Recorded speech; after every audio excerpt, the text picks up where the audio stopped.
بسیاری کسا خب سجده به کی میکنه؟ به مخلوق. شما برین دمی قبرستان ها و زیارت ها برین، چند فیصد این مردمایی که مسلمان هستن و میرن پیش قبر سجده میکنن؟ چند نفر مردم است که در گرد قبر طواف میکنن؟ الله میگه ولیطوفوا بالبیت العتیق، فقط به بیت الله حق طواف داری، اما حق نداری به چیز دیگه تو طواف بکنی. ما حق نداریم به قبر پیغمبر طواف بکنیم. عبادت دعا هست. الدعاء مخ العبادة، الدعاء هو العبادة، مخ العبادة ضعیف. وقتی که دعا عبادت شد، چقدر مردم هستن که در مقابل مخلوق پستاب میشن و دعا میکنن. چرا روی تو طرف یا الله؟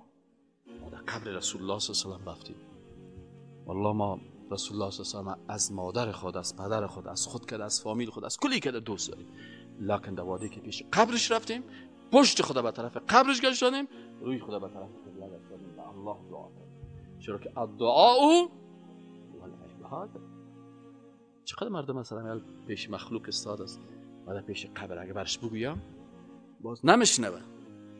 لو كنا نسمع نعقل ما كنا في اصحاب السعیر. اگه ما میشنیدیم با بعد از شنیده بودیم عقل خود در کار مینداختیم.